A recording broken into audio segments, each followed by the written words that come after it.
The rift between Israeli and diaspora Jewry and ways to address it and bridge it was a focus of the General Assembly of Jewish Federations of North America, which met in Tel Aviv this week. Among those who attended was Jacob Dayan, a former Israeli consul general to Los Angeles and currently chairman of the nonprofit organization Ayalim, which seeks to strengthen the Israeli periphery by drawing students to live in these areas. He told us that the rift is especially prominent among the younger generation and described his vision on how to address it. My belief is that there are only 14 million Jews around the world, and they live in two communities. One in Eretz Israel, which most of the Jews live in, and the other one is in the United States. So we have to be committed to each other. And yes, there is a lack of understandings between the two communities. Some of the Israelis don't understand the Jewry in the United States, and the same goes the other way. I mean, the Americans sometimes lack the understanding of the Israelis and the state of mind and the politics, and they do believe that if they help or if they assist and if they are committed, then the Israelis need to understand them. But this is not the case. So, and I'm concerned, and this is one of the causes that I have in life, to make sure that the American Jews and the Israelis understand each other, and to avert, I would say, or to stop this rift that is taking place. In practical terms, do you have any ideas on what steps can be done? Absolutely. I think that some good programs already are being done, but nevertheless, we have to deepen the connection, and the main problem is in the young generation. This is the main problem. The young generation in the United States, who is less interested in what is going on in Israel, and same goes for the Israelis. So we have to work on programs, on plans, on anything that can unite, that can connect, that can show a common background. And I think that Israel is something that should interest the young Jews in the United States. For example, I'm a chairman of a student movement which is called Ayalim. And Ayalim, those are students that, or people just before university or just after university, that come and build the periphery, the social and geographical periphery in Israel. Those are the young pioneers, Zionists, and they do something which is extremely meaningful, and with the aim of eventually staying and building the periphery in Israel, because we have to remember that 60% of Israel is the Negev, and very few people live over there. And one of the Israel's strategic goals is to make sure that the Negev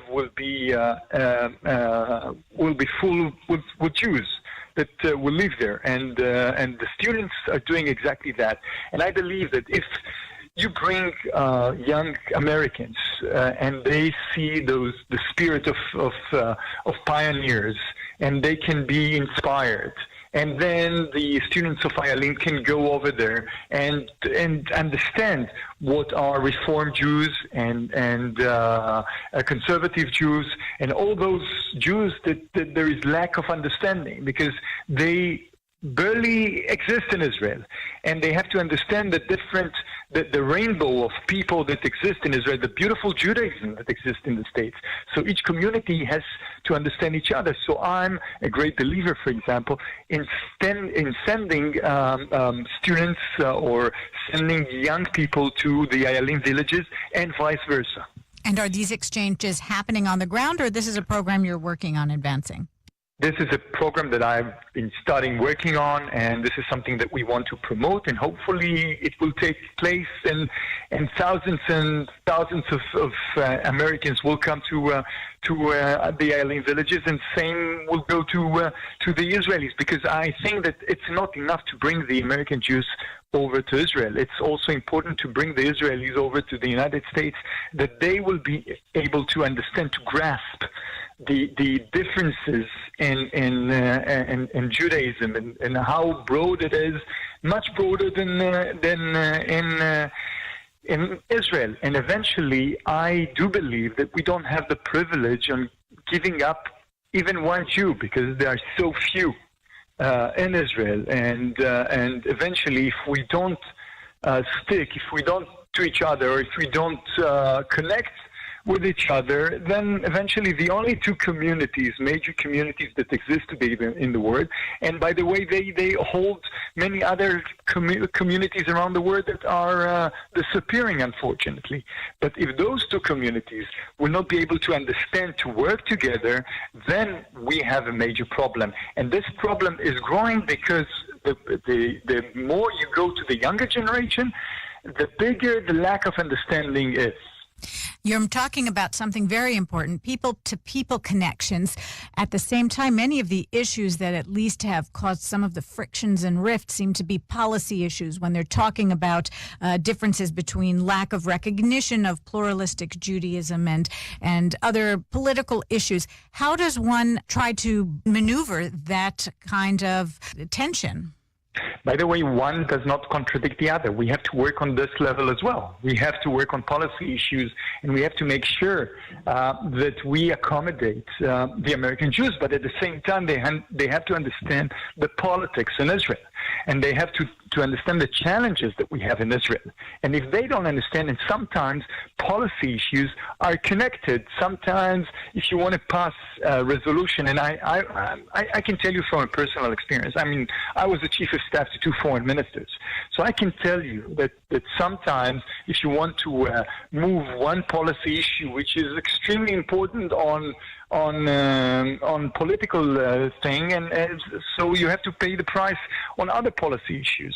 So we have to, I think, deepen the dialogue between us and understand the challenges that both are facing. I think that Prime Minister does understand the challenges of the American Jews, but he is, sometimes he has these problems of political pressures, which he has to answer. But nevertheless, one does not contradict the other. I'm working on the people-to-people, and we have to work on that. But at the same time, we have to understand that we have to accommodate the Jews in the United States, and we have to understand their concerns, and we have to understand their challenges, and we have to understand their needs, because eventually we don't have the privilege of giving up even one Jew in the United States, regardless to his belief, whether he's Reform or Conservative or Orthodox.